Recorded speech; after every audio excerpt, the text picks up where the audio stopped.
শুভ সকাল বন্ধুরা, নতুন একটা সকালে নতুন একটা ভিডিওর সাথে তোমাদের সামনে হাজির হয়ে গেছি।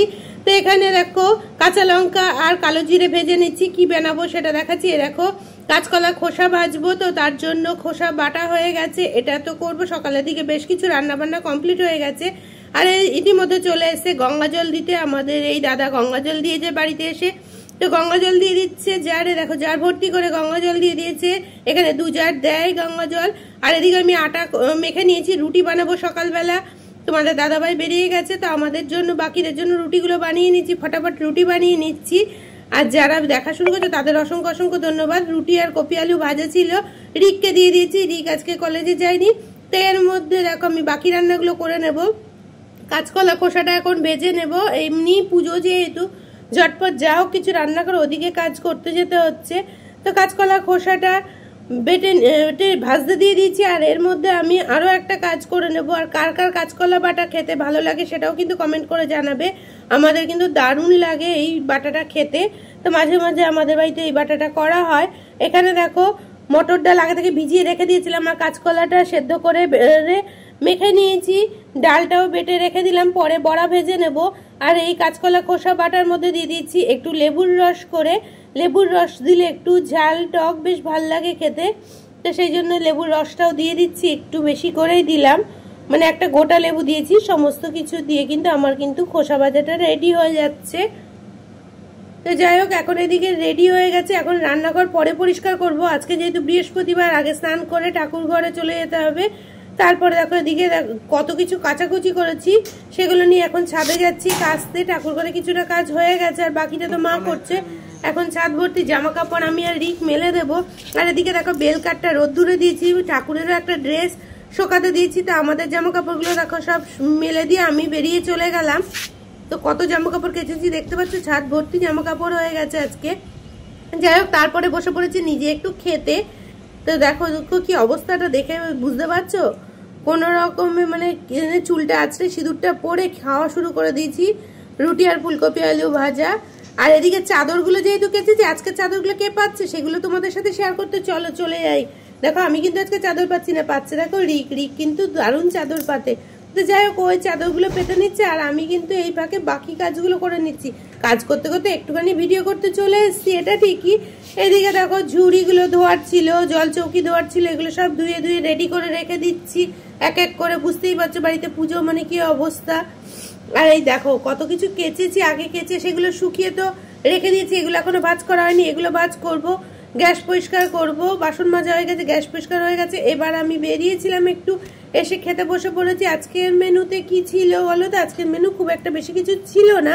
তো যাই হোক, সেগুলো দিয়ে কিন্তু ফটাফট খেয়ে নিচ্ছি। কি কি করেছিলাম সেটাও ভুলে গেছি, যেহেতু পরে ভয়েস দিচ্ছি। তা দেখো চচ্চড়ি করেছিলাম একটা, আর ওই যে খোসা বাটাটা ছিল, কালকের একটু ফুলের তরকারি ছিল, আর একটা নিরামিষ ঝোল করেছি সবকিছু দিয়ে। গরম গরম ঝোলটা তো দারুণ লাগে। আর দেখো কত ফুল দেখাচ্ছি, ফুলগুলো দেখো, দেখে বুঝতে পারছো গাঁদা ফুল অবশ্যই।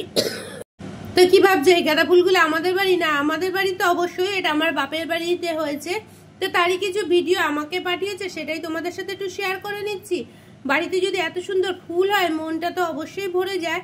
তা আমাকে বলেছিল, আমি সেটাই দেখার জন্য পাঠাতে বলেছিলাম, কারণ আমরা তো সবসময় বাপের বাড়ি যেতে পারি না মেয়েরা।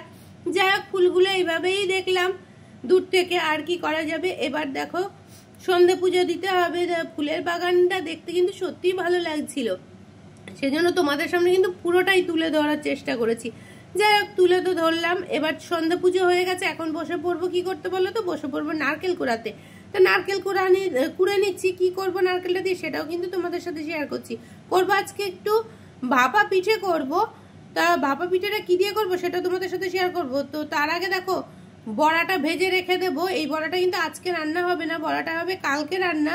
তো কাল যেহেতু সকালবেলা তাড়াহুড়ো থাকে, সেটাকে ভালো করে মেখে নিচ্ছি। বড়াটা ভেজে নেবো, বড়াটা ভেজে নিয়ে তারপর বানাবো পিঠে। তো চলো রাত্রেবেলা বড়াটা ফটাফট ভেজে নেওয়া যাক। আর এই কাঁচকলার বড়ার তরকারিটাকে তো কিন্তু সত্যি খুব ভালো লাগে। যাই হোক, বড়াটা ভাজতে ভাজতে ভেজে রেখে দিচ্ছি। আর এদিকে কিন্তু আমি এবার বানিয়ে নেব পুরটা। দেখতেই পাচ্ছ আমার বড়াগুলো ভাজা হয়ে গেছে। এটা থাকবে, এটা যেহেতু শীতকাল কোনো অসুবিধা হবে না, তো এটা থাক রাখা। এখন দিয়ে দিচ্ছি একটু ঘর বারান্দাগুলো ঝাড় দিয়ে মুছে নেব। সন্ধ্যাবেলায় ঘর বারান্দা ঝাড় দিয়ে মুছে নিয়ে, আমার যারা পুরোনো ভিডিও দেখো তারা সবাই জানো যে আমি আগের দিন রাত্রেবেলা মুছে রাখি।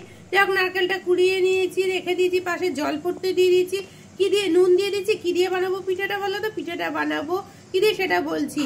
তা কাইটা আগে বানিয়ে নিচ্ছি, কিন্তু এই কাইটা দিয়ে কিন্তু চালের গুঁড়ো তো নয়, অনেকেই হয়তো করো, আমি কিন্তু ফার্স্ট টাইম করছি এইভাবে। কারণ যারা আমার ভিডিও দেখো, আমার শাশুড়ি মা যেহেতু একবেলা ভাতের জিনিস খায়, তো চাল দিয়ে পিঠাটা করলে উনি খাবেন না, একবার ভাত খাওয়া হয়ে গেছে যেহেতু, তো তার জন্য বিকল্প তো আমাদের নানান রকম ভাবতেই হয়। তো সেই জন্য দেখো পুলিগুলো কি সুন্দর হয়েছে, কত বড় বড় হয়েছে বলো তো পুলিগুলো, আর খেতেও কিন্তু সত্যি দারুণ হয়েছিল। এবারে দেখো আমি বসিয়ে দিচ্ছি ফুটো থালার মধ্যে, পাকিয়ে নিয়েছি, একটু করে পাকাচ্ছি আর একটু করে বসিয়ে দিচ্ছি, কারণ একা হাতেই পাকাতে হচ্ছিল। তো ছিল, যাই হোক, এতক্ষণ ধরে তো বলে গেলাম পুলিগুলো ছিল কিন্তু সুজি দিয়ে বানিয়েছিলাম, সুজির কাই করে। তো সুজির কাই করে সেদ্ধ পুলিটা কিন্তু কাঁচা নারকেল দিয়ে দারুণ হয়েছিল খেতে। ভাবিনি এত সুন্দর লাগবে, ভেবেছিলাম একবার টেস্ট করে দেখবো, কিন্তু টেস্ট করার পরে দেখলাম যখন খেলাম ভালোই লাগলো খেতে, যে এটা চালের নয়, কিন্তু সেটাও বোঝা যাচ্ছিল না। যাই হোক, আমরা কোনো না কোনো ভাবে তো পিঠেতে অবশ্যই খেতে পারি। তো এগুলোই পরপর সাজিয়ে ভাপে দিয়ে দিই, আর আমি এখন চলে যাবো বাকিগুলো পাকাতে। তো যাতে ভাপটা না বেরিয়ে যায় তার জন্য দিয়ে দিলাম চাপা। তো চাপা দিয়ে এখন দেখো ফটাফট কিন্তু হয়ে যাচ্ছে, দারুণ হয়ে যাচ্ছে। 10 মিনিট সময় নিয়েছি, কারণ যেহেতু পুলিটা সুজি দিয়ে করেছি, সুজিটা আগে কাই করে নিয়েছি। তো যাই হোক, 10 মিনিটের মধ্যে একদম রেডি হয়ে গেছে। গরম গরম ধোয়া ওটা পুলি পরিবেশন করে দিচ্ছি। প্রথমে পরিবেশন করছি রিককে, রিক নিয়ে এখন খেতে বসে পড়বে। একদম ঝোলা গুড় দিয়ে পরিবেশন করেছি, তারপরে দেবো মাকে। তো আমরা সবাই খেয়েছিলাম, আমরা সবাই তো চালের খেতেই পারতাম, কিন্তু এইভাবে করলাম যাতে সবাই মিলে একসাথে খাবারটা খেতে পারি আনন্দ করে। তো তার জন্যই কিন্তু বিকল্পভাবে ভেবে নিয়ে এইভাবে করলাম। তো দেখো নাতি ঠাকুমা একসাথে বসে পড়েছে খেতে, ওরা ওদের মতো আনন্দ করে দুজনে খাচ্ছে, আর আমি আর তোমাদের দাদাভাই পরে খাবো, কারণ বাকিগুলো এখনো বানানো হয়নি। সেগুলো বানানো হোক, ওদের দিয়ে দিলাম, ওদের বাড়ির বড় আর ছোটকে প্রথমে দিয়ে দিলাম টেস্ট করতে কেমন হয়েছে জানার জন্য। তো ওরা তো সেরকম ক্যামেরার সামনে কথা বলতে চায় না, সেই জন্য ওদের কথা কিন্তু তোমাদের শোনাতে পারলাম না, ওদের ভালোই লেগেছিল। আর আমার বাড়িতে দেখো লাইট দিয়ে সাজানো হয়েছে, সেটাও শেয়ার করে দিলাম, কিন্তু যেহেতু সরস্বতী পুজোর বাড়িতে লাইট লাগানো কমপ্লিট কিন্তু। তো চলো, আজকের ভিডিওটার কোনো অংশ যদি ভালো লাগে পাশে থেকে যাও। আজকের মতো তোমাদের কাছ থেকে বিদায় নিচ্ছি, সবাই ভালো থেকো, সুস্থ থেকো।